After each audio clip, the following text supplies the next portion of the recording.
Les vastes étendues de l'univers recèlent une infinité de secrets et de possibilités. Et voici l'une des questions les plus intrigantes. À quoi ressemblerait la vie et nous autres en tant qu'êtres humains sur d'autres planètes ? Imagine un monde où les lois de la physique, les conditions et l'environnement sont si différents de ce à quoi nous sommes habitués. Comment évoluerions-nous pour nous adapter à ces nouvelles contrées étranges ? Voyons voir.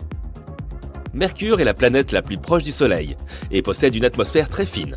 Les températures y sont extrêmes, le jour atteignant plus de 426 degrés Celsius et la nuit descendant jusqu'à moins 179 degrés Celsius. Alors, que pouvons-nous faire pour survivre à ces températures insensées et aux radiations solaires constantes ? Nous pouvons peut-être nous transformer en métal comme par magie. Le titane et le platine, par exemple, supportent parfaitement ces températures élevées. Mais plus sérieusement, il existe une solution. Nous pourrions nous installer sous terre, là où les températures ne sont pas aussi extrêmes. Si nous vivions sous terre, nous pourrions développer de grands yeux afin de mieux capter la lumière. Nous pourrions aussi avoir une peau plus épaisse pour nous protéger des radiations intenses. En fait, nous avons deux options. Devenir Iron Man ou bien devenir des taupes. Passons à Vénus. Cette planète est extrêmement hostile. Tout d'abord, Vénus est connue pour son atmosphère épaisse, du type plus toxique que ton ex. Toute la planète est recouverte de dioxyde de carbone et sa surface est complètement desséchée, ce qui la rend incroyablement étouffante. La température moyenne y est d'environ 452 degrés Celsius, ce qui en fait l'une des planètes les plus chaudes de notre système solaire. N'oublie pas non plus la pression incroyable qui y règne. Se tenir sur Vénus, c'est comme plonger à 920 mètres sous l'eau. Seuls des microbes terrestres les plus résistants pourraient survivre dans de telles conditions. Donc, si tu désires vivre sur Vénus, tu devras peut-être te transformer en microbe. Hélas, comme nous ne sommes pas des micro-organismes, il nous faudrait porter un équipement spécial pour y survivre. Peut-être devrions-nous nous développer un exosquelette résistant à la chaleur afin de nous protéger, ainsi que de nouveaux poumons capables de filtrer les particules toxiques de cette atmosphère. Parlons plutôt de notre cousine écarlate favorite, Mars. Le premier changement notable, après quelques centaines d'années, serait un nouveau squelette. La gravité sur Mars est beaucoup plus faible que sur Terre, donc tes muscles et tes os auront tendance à s'atrophier. Pour compenser cette différence, tu devras manger davantage et probablement te mettre à la gym. Tu devras aussi t'adapter à la faible pression atmosphérique et aux températures plus froides. Il te faut bien un moyen de retenir la chaleur, n'est-ce pas ? Cela signifie que tu devras avoir une couche de graisse plus épaisse. Désolé, mais sur Mars, nous risquons de prendre du poids. Une raison de plus pour faire du sport. Un autre changement important se produirait au niveau de la peau. Ta peau est comme une grande barrière qui te protège des désagréments tels que les bactéries, les rayons UV ou le fait de ressembler à un monstre écorché. Que se passerait-il alors ? Eh bien, tu deviendrais très probablement orange, à cause des caroténoïdes. Les caroténoïdes sont un type de nutriments que l'on trouve dans des aliments tels que les carottes, les pommes de terre, les tomates, etc. Ils protègent très bien contre les rayons ultraviolets de la planète Mars. Ils n'ont qu'un seul inconvénient. Si tu manges trop de citrouilles cultivées sur place, tu vireras progressivement à l'orange. Mais ce n'est peut-être pas si grave. Peut-être que la vie sur Jupiter serait plus facile ? Oh oui, sûrement. Sauf qu'il n'y a pas de terre ferme. Cette planète est composée d'hydrogène et d'hélium, et c'est pour ça qu'on l'appelle une géante gazeuse. Tu y tomberais tout simplement, au travers des immenses nuages. Et même si tu parvenais à atterrir et à marcher sur quelque chose, ce serait comme si tu te déplaçais dans un brouillard à couper au couteau. Alors comment évoluerions-nous là-bas ? Primo, notre taille pourrait changer pour résister aux immenses pressions. Secondo, les fluctuations de température sur Jupiter sont énormes. La surface est terriblement froide et la température augmente considérablement sous les couches extérieures de l'atmosphère. Tertio, si tu vivais sur Jupiter, il n'y aurait pas de langage oral. Cette géante gazeuse absorbe les ondes radio, donc même si tu parlais, personne ne pourrait t'entendre. Il n'y aurait pas non plus de musique, et donc pas de fête. À quoi bon alors ? Peut-être pourrions-nous communiquer en langage des signes ? Mais ce n'est pas si simple. Jupiter est perpétuellement agité de vents violents et de puissants orages. Il est donc peu probable que tu puisses y voir quoi que ce soit. Même si nous évoluions d'une manière ou d'une autre, notre vie n'y serait vraiment pas facile. Avant d'atterrir sur Saturne, tu voudras probablement admirer de près ses anneaux emblématiques. Mais c'est hélas impossible, car les anneaux de Saturne sont constitués d'un tas de particules de glace flottant dans l'espace. Il serait donc extrêmement difficile d'atterrir.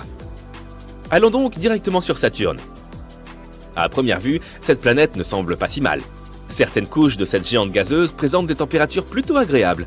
Si nous plongeons plus profondément dans la planète, il fait même relativement chaud, jusqu'à -3 degrés dans sa deuxième couche. Il s'agit d'une température moyenne dans les pays comme la Suède et le Canada. Malheureusement, il ne s'agit que d'une seule de ces nombreuses couches. Le reste de la planète est incroyablement froid. Pour survivre sur Saturne, nous devrions donc faire beaucoup d'efforts. En plus du froid, nous devrions nous accommoder de l'environnement hostile de la planète, notamment ses tempêtes extrêmes, ses vents violents et ses radiations. Pour nous protéger de ces conditions, il nous faudrait encore développer une peau résistante, des techniques d'isolation, etc., etc. La planète suivante est Uranus. L'environnement d'Uranus est très différent de celui de la Terre, avec des températures beaucoup plus froides, l'absence de surface solide et une atmosphère très différente. C'est comme une autre Jupiter, mais qui donnerait dans les tons bleus. Mais on pourrait plus mal tomber. Il y a même de l'eau sur Uranus. Le seul problème, c'est que la planète regorge d'ammoniac, ce produit radical que nous utilisons pour le nettoyage. Ne t'étonne donc pas si tu y sens une odeur irrespirable. De plus, il fait incroyablement froid là-bas, comme si l'hiver n'en finissait jamais. Comment survivre dans un environnement aussi sombre et hostile ? Nous aurions besoin d'une peau plus épaisse pour faire face à ces températures extrêmes. Nous aurions également besoin d'yeux plus grands pour mieux voir dans l'obscurité. Enfin, nous pourrions être amenés à développer un nouveau système auditif, comme celui des dauphins. Ce serait assez rigolo, non ? Passons à Neptune. Si des êtres humains devaient évoluer sur Neptune, il leur faudrait s'adapter à ces conditions difficiles. Neptune, la 8e planète la plus éloignée du Soleil, est une autre géante gazeuse. La seule différence est que cette planète pourrait bien avoir un noyau solide. Si nous devions vivre sur Neptune, nous n'aurions d'autre choix que de flotter ou de nager à travers son atmosphère riche en méthane. Nous devrions également développer des branchies ou un dispositif semblable pour respirer. En fait, nous deviendrions soit des reptiles de l'espace, soit des poissons cosmiques. Sur Neptune, la gravité est légèrement supérieure à celle de la Terre, mais les vents violents font qu'il est très difficile de rester en place. Pour résister au vent, il nous faudrait être beaucoup plus lourd. Là encore, il s'agit de manger beaucoup et de se muscler. Oui, techniquement ce n'est pas une planète, mais nous l'aimons toujours et nous ne pouvons pas la laisser en reste. Un monde petit, lointain et incroyablement froid. Pluton est encore plus petite que notre Lune. Et pour cette raison, il n'y a presque aucune gravité. Il sera donc très difficile de s'y tenir debout. Pour éviter de s'envoler accidentellement dans l'espace en jouant au football, il faudrait créer des machines simulant la gravité. Et si nous ne voulons pas avoir le vertige, nous devrons développer un tout nouveau système nerveux. Mais Pluton pourrait être pire. Par exemple, il y a de l'eau liquide sous sa surface, et même quelques montagnes glacées. Il serait peut-être possible d'y survivre si nous disposions d'un équipement conséquent, de vêtements, de fournitures et... Non, laisse tomber, c'est trop se compliquer la vie. Quoi qu'il en soit, de la chaleur torride de Mercure aux températures glaciales de Neptune, chaque planète présente un ensemble unique de défis environnementaux et d'opportunités d'évolution. Même si nous ne saurons jamais vraiment à quoi ressembleraient les humains sur ces autres mondes, il est passionnant d'envisager les possibilités infinies qui s'offrent à nous. Ne cessons jamais de regarder en direction des étoiles et de nous poser de telles questions. Pourquoi avons-nous l'apparence que nous avons ? C'est essentiellement à cause de cette bonne vieille planète Terre, son atmosphère, sa gravité, ce genre de choses. Quand tu t'évades sur une plage pendant une semaine, tu as tendance à bronzer. Ok, mais qu'en serait-il d'aller vivre sur une toute autre planète ?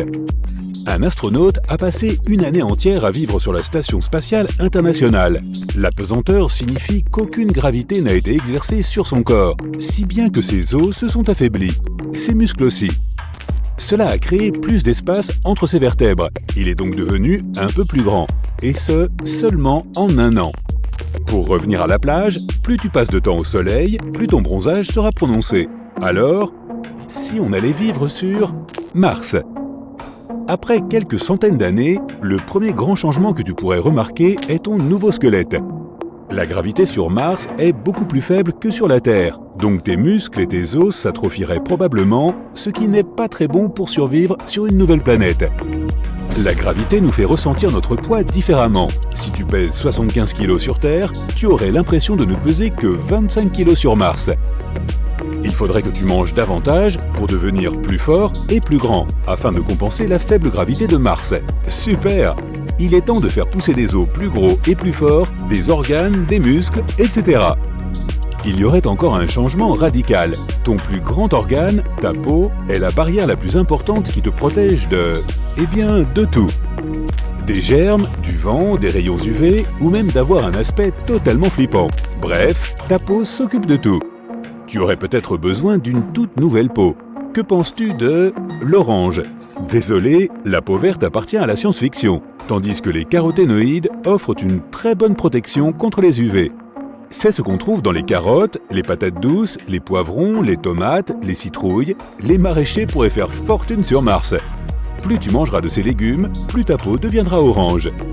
Si tu suivais un régime spécial et que tu portais un équipement de haute technologie, il y a des chances qu'un jour, vivre sur Mars soit tout à fait normal. Vivre sur Mercure serait vraiment difficile. C'est la planète la plus proche du Soleil et elle est clairement plus chaude que la Terre. Mais bizarrement, pas plus chaude que Vénus. Il y fait très chaud pendant la journée, environ 426 degrés Celsius, mais la nuit, il y fait moins 180 degrés. Les journées sur Mercure sont très longues. T'arrive-t-il de parvenir à la fin de la journée et d'avoir l'impression que tu n'as pas fait grand-chose? Pour régler le problème, déménage sur Mercure. Un jour sur cette planète dure environ 58 jours terrestres. Cela signifie que tu aurais beaucoup de temps pour te préparer à aller au lit, mais à mon avis, tu t'ennuierais probablement un peu. Une solution pour supporter ces conditions extrêmes serait d'être fait de métal, comme le titane, le nickel ou le platine. La vie sur Vénus serait bien pire que sur Mercure ou Mars. La pression y est déjà problématique. Tu souffrirais probablement d'un long mal de tête sans fin. Se tenir sur Vénus, c'est comme être à 900 mètres sous l'eau. Oh, et cette chose dont nous avons besoin à chaque instant de la journée. Le chocolat? Non, l'oxygène. Il n'y en a pas beaucoup qui flottent au-dessus de Vénus. Il y a du dioxyde de carbone partout et la surface de la planète est complètement sèche. Cela veut dire qu'il va faire chaud. 465 degrés Celsius. Il y a quelques espèces sur Terre qui peuvent survivre au point d'ébullition de l'eau. Et peut-être que si elles mutaient d'une manière ou d'une autre, elles survivraient à la folle chaleur de Vénus. 130 degrés Celsius est le record jusqu'à présent établi par une espèce de microbe. Prépare-toi donc à une transformation corporelle épique. Tu veux vivre sur Vénus? Tu devras probablement te transformer en un minuscule microbe pour survivre. Heureusement, l'atmosphère de Vénus contient de la phosphine, ce qui n'est pas génial pour les humains, mais les microbes adorent ça. Mais comme tu n'es pas un microbe, pas encore en tout cas, tu devras porter un équipement spécial pour contrôler la pression et respirer de l'oxygène. Ça ne se présente pas très bien. Peut-être que ce serait plus facile sur Jupiter. Oui, mais non. Cette planète n'a pas de terre ferme. Elle est faite d'hydrogène et d'hélium. C'est pourquoi on la classe dans les géantes gazeuses. Contrairement à Saturne, tu finirais probablement par flotter autour d'elle. Elle est comme un nuage géant, et si jamais tu réussissais à atterrir, ce serait comme marcher dans un brouillard super épais. Les températures fluctuent beaucoup là-bas. Il gèle à la surface, et l'atmosphère peut être super chaude en dessous d'elle. On ne le sait même pas vraiment. Si tu vivais sur Jupiter, il n'y aurait pas de langue parlée. Cette planète gazeuse absorbe les ondes radio. Donc même si tu pouvais parler, personne ne t'entendrait de toute façon. Et il n'y aurait pas de musique, donc pas de soirée dansante. À quoi bon? Les gens devraient communiquer en langage des signes. L'atmosphère sur Jupiter est chaotique, avec toutes sortes de vents et de nuages de gaz.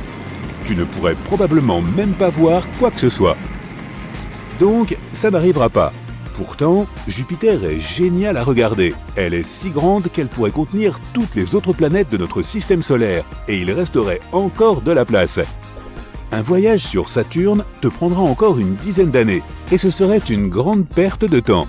Saturne est principalement constituée de couches de gaz. Elle n'a pas de surface solide, donc l'agriculture, la construction ou toute autre activité normale sur Terre sont hors de question. Avant d'atterrir sur Saturne, tu voudras probablement explorer les fameux anneaux qui l'entourent. Mais tu échouerais, parce que les anneaux sont faits de millions d'éclats de glace qui flottent dans l'espace. On peut penser que Saturne conviendrait à la vie. Certaines couches de cette sphère de gaz géante ont en réalité une température assez agréable. Si tu plonges dans Saturne, tu arriveras à une couche de molécules liquides d'une température de 0 degré Celsius, comme le nord du Canada, l'Alaska, la Suède, sauf que tu ne peux pas marcher dessus. De toute façon, ce n'est qu'une couche mineure, et le reste de la planète est incroyablement froid. Donc si tu veux toujours vivre sur Saturne, tu as du travail devant toi. Il faudra te transformer en une boule de neige ou quelque chose comme ça. Qu'en est-il d'Uranus? Le temps est un peu bizarre sur Uranus. Alors si tu es dans la région et que tu cherches un endroit pour passer tes vacances, choisis cette planète. une escapade de 2 semaines sur Terre te donnera 3 ans sur Uranus. Il y a même une mer, si tu es partant pour des vacances à la plage. Le seul problème, c'est qu'elle est faite d'ammoniac, cette substance qui sent mauvais et qu'on utilise pour le nettoyage. Mais fais attention où tu atterris. Si tu te trompes, tu risques de passer une année entière sans soleil.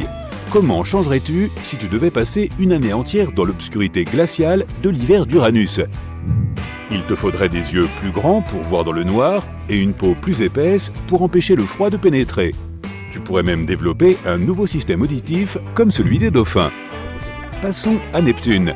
C'est une autre planète gazeuse, mais les scientifiques pensent qu'il y a probablement un noyau dense à l'intérieur. Si tu faisais le grand saut pour vivre sur Neptune, tu te transformerais probablement en un reptile de l'espace ou un poisson cosmique flottant sans cesse à la surface. La gravité sur Neptune est juste un peu plus élevée que sur Terre, mais il serait vraiment difficile de rester au même endroit. Le vent y est super fort. Il faudrait être beaucoup plus lourd pour y résister. Il est temps de manger à nouveau. Youpi! Mais cette planète est vraiment impossible à vivre. Les scientifiques ne veulent même pas y envoyer un autre vaisseau spatial. Bienvenue sur Pluton. Glaciale, minuscule et super lointaine. Ça n'a pas l'air très excitant. Elle est encore plus petite que notre Lune. Il serait très difficile de rester sur cette planète. Tu devrais probablement te construire une énorme machine qui te ferait tourner, une sorte de fausse gravité. Mais si tu essaies de tourner toute la journée, tu auras besoin de nouveaux systèmes nerveux pour éviter de te sentir mal à l'aise tout le temps. Pluton n'est pourtant pas si mal. Il y a un océan d'eau liquide sous la surface et des montagnes de glace. Si tu t'es procuré un équipement hautement perfectionné et un tas de matériel coûteux. Oh, et des vivres régulièrement acheminés depuis la Terre. Non, trop de logistique. La spaghettification. Tu te demandes si tu peux choisir ta propre sauce? En fait, c'est un phénomène que tu pourrais éprouver si jamais tu essayais de vivre dans un trou noir. C'est le processus qui consiste à étirer des objets en longues et fines bandes cosmiques. La bonne nouvelle, c'est que tu vas devenir beaucoup plus grand. Mais la mauvaise, c'est que tu seras plus mince qu'un cheveu humain.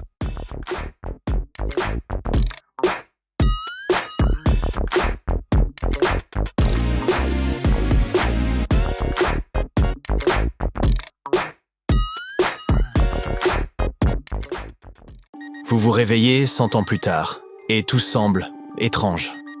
Votre corps ne paraît plus le même. Vous vous regardez dans le miroir et là, oui, c'est bien réel. Vous avez une seconde paupière et plus aucun poil sur le corps. On dirait de la science-fiction, mais il y a une véritable explication scientifique à cela. Réfléchissez à la fréquence à laquelle vous consultez votre téléphone. Très souvent, n'est-ce pas? Eh bien, cela pourrait expliquer cette nouvelle paupière. Avec la prolifération des écrans dans nos vies, notre corps a développé cette paupière supplémentaire pour filtrer la lumière bleue et réduire la fatigue oculaire. Vous clignez des yeux et une sorte de bouclier translucide couvre vos yeux, comme une réponse naturelle à l'excès de lumière numérique. L'inconvénient, nous ressemblons un peu plus à des robots. De nos jours, les Américains passent environ 7 heures par jour en ligne. Certains chercheurs se sont appuyés sur ces données pour mener des études. C'est ainsi qu'est né Mindy, un modèle 3D représentant l'humain dans 100 ans. Elle nous montre les effets de l'utilisation incessante des téléphones et de ces longues heures de travail devant un écran sur notre corps. Mindy présente un dos courbé, un crâne épaissi, un cerveau rétréci, des coudes constamment fléchis à 90 degrés et une griffe du texto. Cela paraît invraisemblable, n'est-ce pas? Toutes ces heures passées à fixer un écran sollicitent vos muscles cervicaux et altèrent l'alignement de votre colonne vertébrale. Quant au griffe du texto, c'est encore plus bizarre. Cette mutation provient du fait de tenir sans cesse son smartphone. Et pour les coudes, toujours repliés à un angle droit, rappelant une poupée rigide. Imaginez essayer de vous déplacer dans des rues bondées, ce serait un festival de collisions. Et les poils corporels? Nous pourrions effectivement tous les perdre dans le futur, mais ce phénomène reste encore largement inexpliqué. Revenons un instant en arrière. Vous avez probablement entendu dire que les poils corporels servaient autrefois à nous protéger de conditions climatiques rigoureuses. Les scientifiques ont découvert que nos ancêtres qui ont commencé à perdre cette pilosité en ont tiré des avantages considérables. Ceux qui avaient perdu les poils de leurs paumes ou de leurs poignets étaient bien plus habiles à manier les outils en pierre et les premiers dispositifs mécaniques que les autres. Une théorie bien connue, l'hypothèse du singe aquatique, apporte une explication à ce phénomène. À l'instar des hippopotames et des dauphins, nous avons désactivé les gènes responsables de la production de fourrure. Cette théorie propose que nos ancêtres humains, vivant dans la savane africaine, migraient vers des oasis durant la saison sèche. Pendant ces périodes, ils chassaient dans des eaux peu profondes. Or, les poils ne font pas de bons isolants dans l'eau, ce qui a conduit notre espèce à perdre sa fourrure au profit d'une couche de graisse. La question se pose, dans l'avenir, allons-nous désactiver complètement ces gènes et devenir entièrement imberbes? Il faudra sans doute attendre pour le découvrir. Ce qui préoccupe les généticiens, c'est autre chose, l'uniformisation des humains. Un phénomène appelé similitude humaine ou grand nivellement. Ouvrez n'importe quelle application de réseaux sociaux et vous le constaterez. Tout le monde s'habille de la même manière, parle de la même manière, et ainsi de suite. Mais cette homogénéité pourrait bien freiner l'évolution humaine. L'évolution repose sur les différences génétiques et leur transmission à travers les générations. Avec le temps, ces variations devraient transformer la population. Si ces changements sont suffisamment marqués, une nouvelle espèce peut émerger. Cependant, les trois piliers de l'évolution, la variation, la sélection naturelle et l'isolement géographique, semblent s'estomper peu à peu. Les scientifiques décrivent les humains comme un continent génétique unique, se mélangeant sans plus se reproduire uniquement au sein de groupes culturels ou ethniques distincts.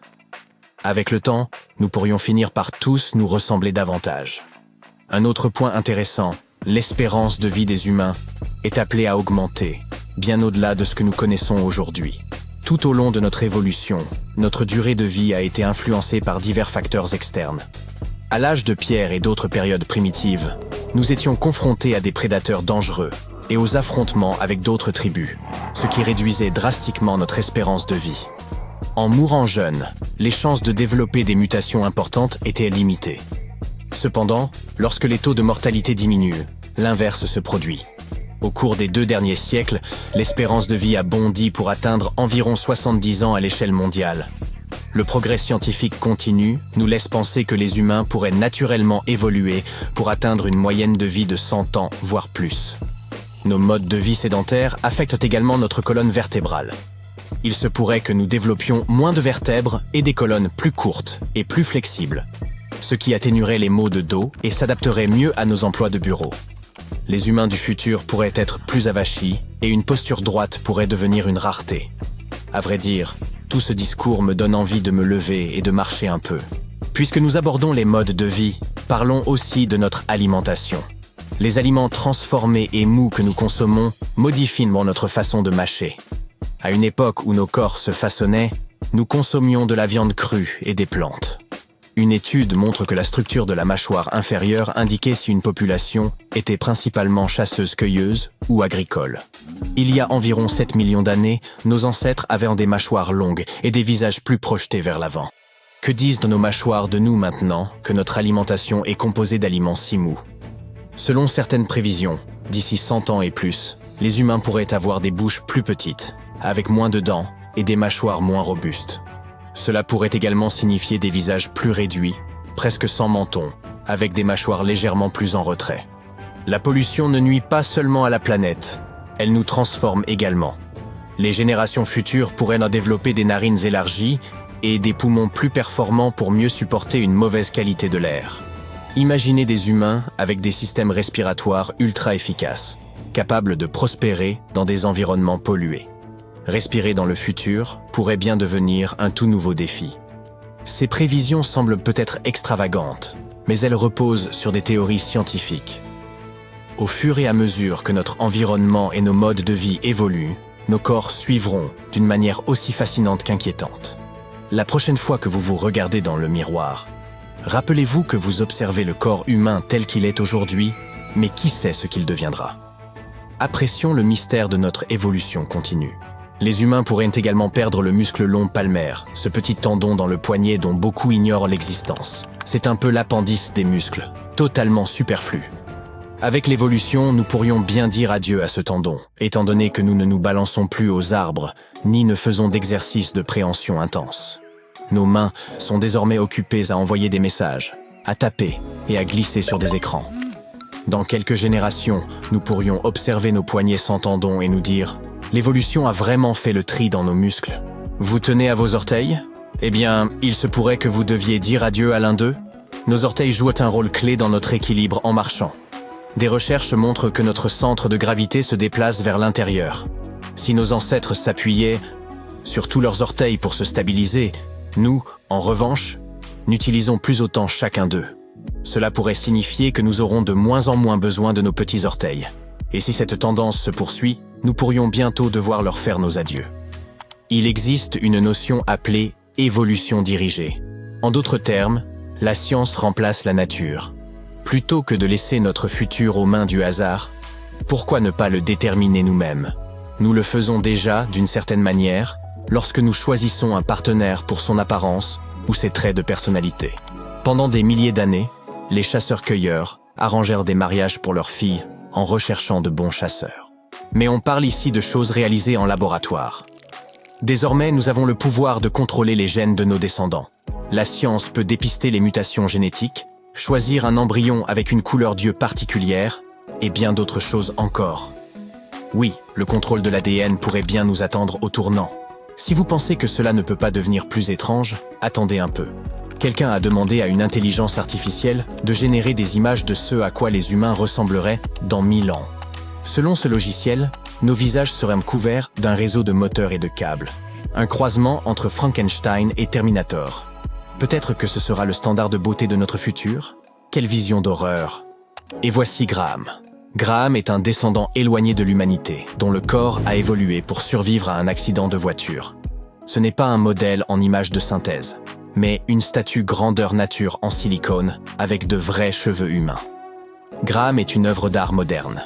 Il représente une spéculation sur l'apparence des corps humains dans les années à venir. Graham a été créé pour une campagne de sécurité routière, mais cet artiste dépeint des humanoïdes hyper réalistes sous de nombreuses formes, y compris des hybrides possibles entre humains et autres espèces. Cela semble assez étrange au premier abord, mais à ce rythme, tout semble possible pour notre avenir commun. Regarde ce type balèze à la peau toute rouge. Il a séjourné sur Mars pendant une bonne minute. C'est pourquoi il semble avoir utilisé la mauvaise teinte d'autobronzant. Tous les caroténoïdes contenus dans les carottes, les patates douces, les poivrons, les tomates et les citrouilles le protègent des rayons UV. Plus il mange, plus il devient orange. Quant à sa corpulence, elle est due à la pesanteur martienne. La gravité ici nous fait percevoir notre poids différemment. Et si tu veux assurer sur Mars, tu dois beaucoup manger.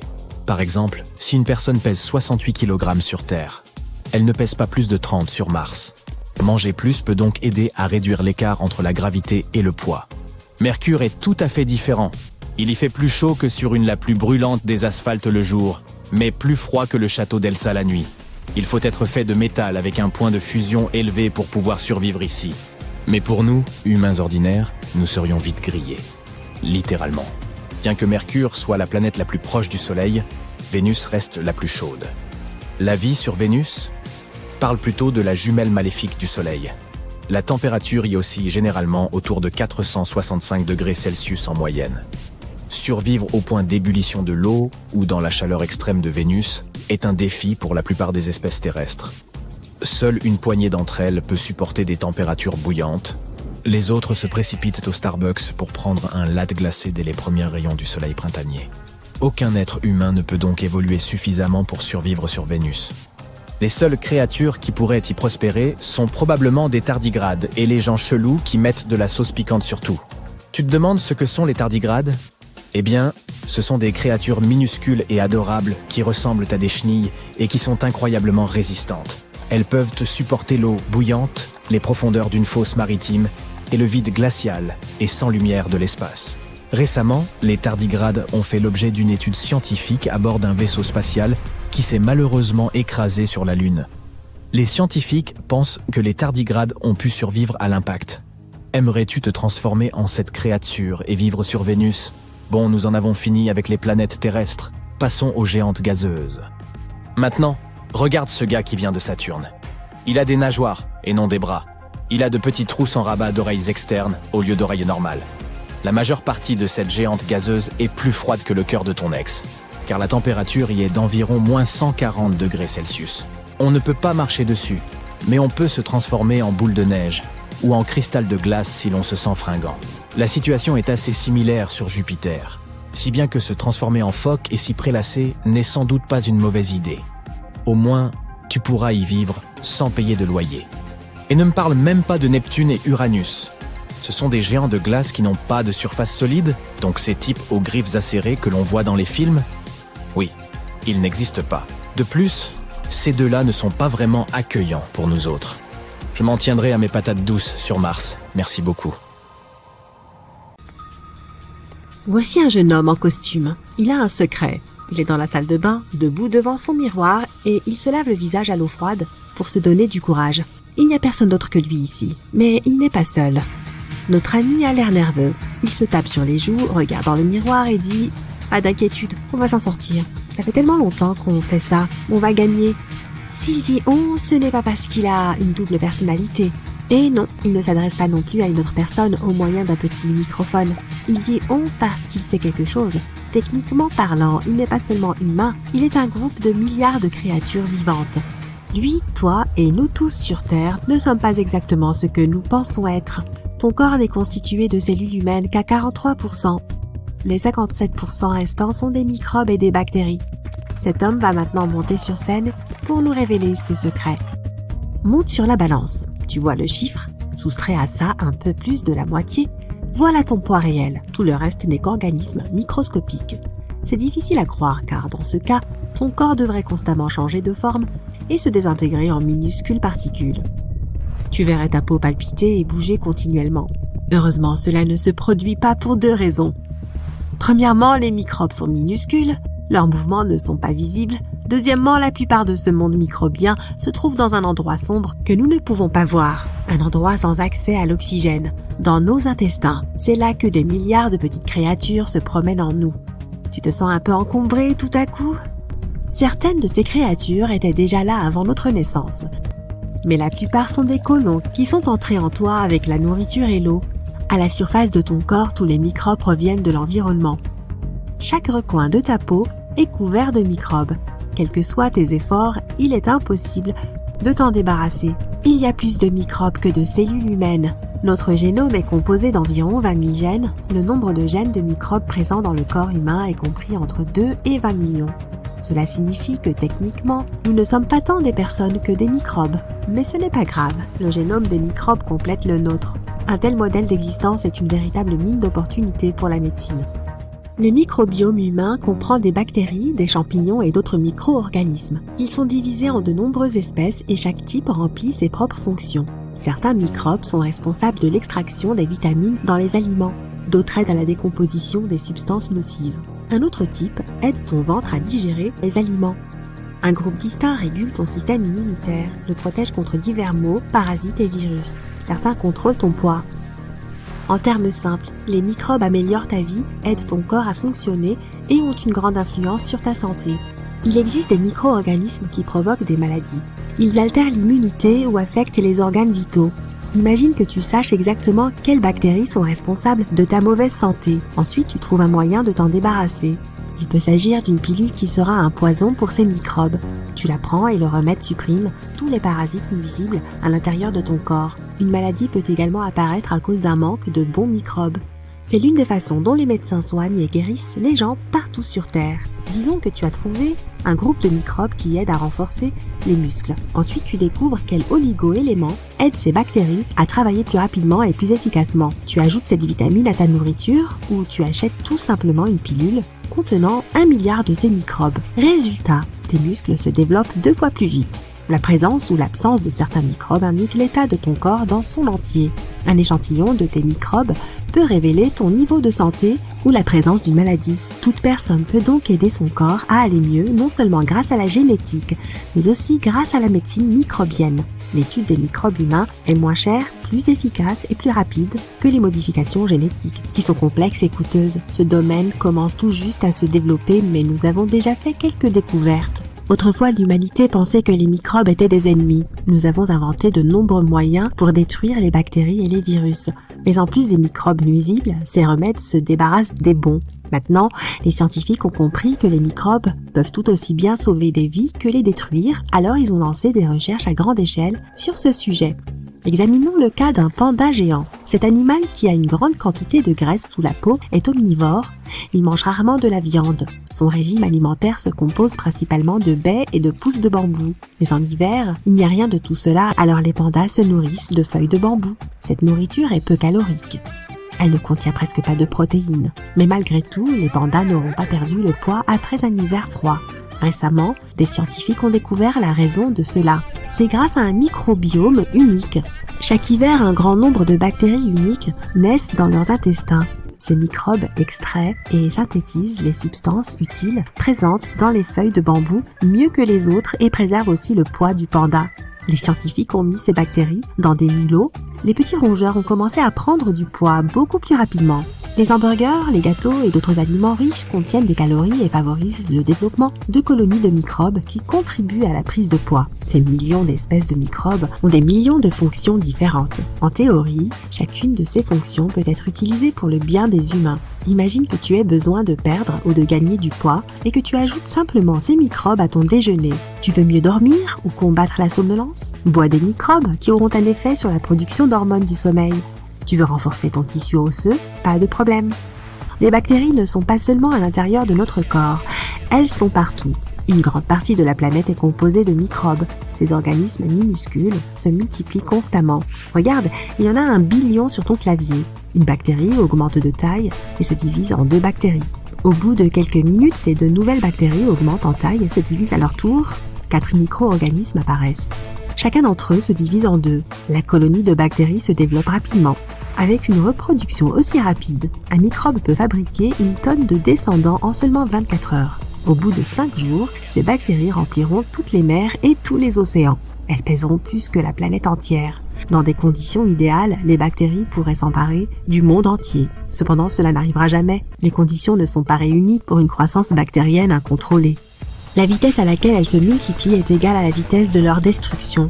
La sécheresse, l'eau, la lumière, les températures élevées, les gaz, l'humidité, tous ces phénomènes aident à contrôler leur population. En même temps, les microbes sont responsables de la plupart des réactions chimiques sur Terre. Une vieille pomme sur le sol pourrit à cause des microbes et des bactéries. La moisissure se forme sur le pain à cause des micro-organismes. Mais ils ne se contentent pas d'exister et d'affecter l'état de tout matériau et des autres créatures vivantes. Une guerre sans fin pour la survie est constamment en cours dans le monde des micro-organismes. Les bactéries géantes absorbent les plus petites. Les microbes à pic terrassent les microbes longs. Il existe aussi des virus qui pénètrent dans les bactéries pour les infecter avec leurs cellules. Une petite boule contenant un virus peut détruire une colonie entière de microbes. Les virus se multiplient et s'emparent de plus en plus de territoires, jusqu'à ce qu'ils tombent sur de fortes cellules immunitaires. Il existe aussi des créatures qui ressemblent à des robots. Elles ont l'air de diamants dotés de jambes mécaniques.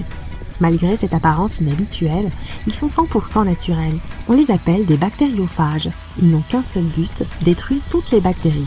Les bactériophages sont une protection supplémentaire de la planète contre la reproduction incontrôlée des microbes. Lorsque certains micro-organismes se multiplient, ils laissent des déchets en décomposition. Ces déchets sont nocifs pour les humains. Les bactériophages combattent ces microbes et nous sauvent la vie. Le plus cool, c'est que ces défenseurs ne cherchent pas à prendre le contrôle de la planète. Ils ne s'attaquent qu'aux bactéries. Chaque seconde, des milliards de microbes se battent contre des milliards de bactériophages, sur toutes les surfaces, comme dans un jeu vidéo.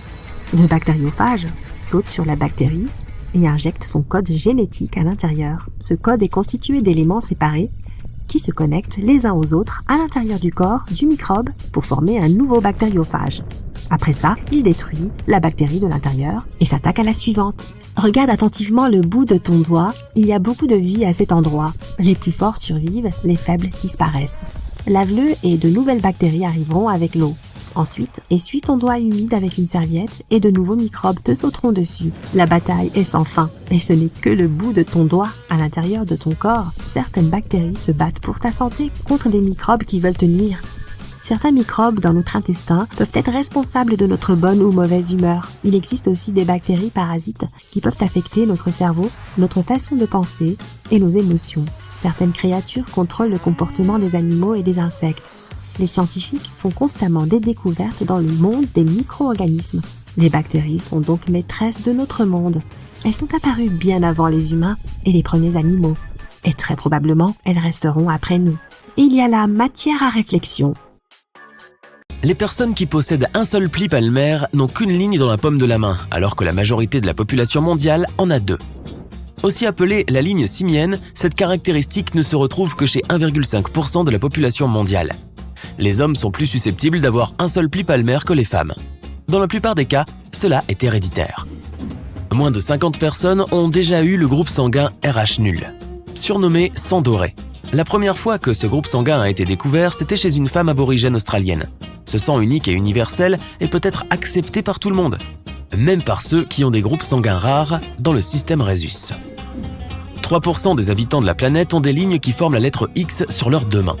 Ceci est un phénomène rare et dans de nombreuses cultures, cette caractéristique est considérée comme le signe d'un caractère fort. Environ 25% des gens ont une réaction intéressante à la lumière du soleil. Ils éternuent. Ce phénomène possède même son propre nom, le réflexe photosternutatoire. Dans la langue grecque, on l'appelle éternuement du soleil. Chez certaines personnes, la salive s'accumule dans une glande située sous la langue. Elle peut ensuite être propulsée en forme de jet lorsque la personne appuie sur cette glande. Si la bouche est ouverte à ce moment-là, un jet peut atteindre plusieurs centimètres. Ce processus, que l'on appelle glavioter, peut se produire spontanément. Une personne pousse accidentellement sa langue contre cette glande pendant qu'elle mange, bâille, parle ou se nettoie les dents. Et voilà. Jusqu'à 35% des gens peuvent glavioter, mais seulement 1% peuvent le faire sur commande. Moins de 1% de la population mondiale est atteinte de dextrocardie. C'est une maladie rare qui fait que le cœur pointe vers le côté droit de la poitrine plutôt que vers le gauche. Parfois, les personnes qui présentent cette caractéristique unique ont tous leurs organes internes inversés dans leur corps. L'albinisme oculaire n'est présent que dans les yeux d'une personne. Leurs cheveux et leur peau sont généralement un peu plus clairs que ceux des membres de leur famille, mais la différence n'est pas si dramatique. L'albinisme est une caractéristique rare, mais s'il est oculaire, c'est encore plus particulier. Les experts n'ont pas de chiffre exact, mais ils estiment qu'entre une personne sur 20 000 et une personne sur 50 000 est atteinte d'albinisme oculaire. Il est possible que tu aies un petit trou au sommet de l'oreille, à l'endroit où elle rejoint ta tempe. Si c'est le cas, tu fais partie des 10% de la population mondiale. Ce trou se trouve le plus souvent du côté droit, mais certaines personnes l'ont sur les deux oreilles. Ces trous peuvent traverser l'oreille ou il peut s'agir de fossettes, de bosses ou même de petites bosses. Environ 65% de la population mondiale a des empreintes digitales en forme de boucle.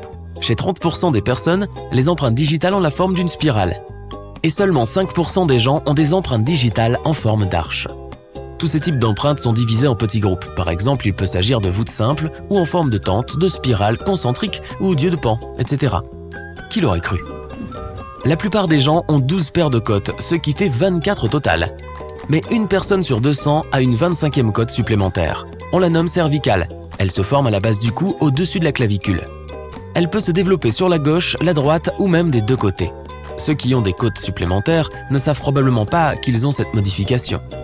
C'est parce qu'une côte supplémentaire se forme rarement complètement et peut ressembler à un mince morceau de tissu. Dans ce cas, tu ne la verrais même pas sur une radiographie. Si tu as un épi de cheveux qui tourne sur la tête, il est probable qu'il aille dans le sens des aiguilles d'une montre. Certains scientifiques pensent qu'il y a un lien génétique entre le sens de l'épi et la main qu'on utilise le plus. Un peu plus de 8% des droitiers ont un épi de cheveux qui va dans le sens inverse des aiguilles d'une montre. Mais chez les gauchers, ce chiffre monte à 45%. Lorsqu'on te demande de joindre les mains, quel doigt mets-tu au-dessus ? Si c'est le pouce droit au-dessus du pouce gauche, tu fais partie de 50% de la population mondiale. 49% des gens placent leur pouce gauche au-dessus du droit. Et à peine 1% placent leur pouce l'un à côté de l'autre. Les cheveux roux sont présents naturellement chez 1 à 2% de la population mondiale. Le plus souvent, les rouquins sont originaires du nord ou du nord-ouest de l'Europe. Cette couleur vient d'une mutation génétique. La teinte peut varier du cuivre brillant à l'auburn et arriver jusqu'au rouge-orange et au blond vénitien. Seuls 3 à 22% des gens dans le monde ont l'orteil de Morton. Il s'agit d'une structure du pied dans laquelle le deuxième orteil est plus long que le premier. Le David de Michel-Ange et la Statue de la Liberté ont tous deux cette caractéristique corporelle inhabituelle. Et ils ne sont même pas vivants. Oups, spoiler, désolé. Seulement 2 personnes sur 10 000 ont une pupille avec une forme bizarre. Le plus souvent, elle ressemble au trou d'une serrure. Ce trouble oculaire est appelé colobome. Heureusement, les personnes atteintes de cette maladie n'ont généralement pas de problème de vision. L'hétérochromie, c'est-à-dire le fait d'avoir des yeux de couleurs différentes, est une caractéristique rare du corps humain qui se produit chez moins de 1% des personnes.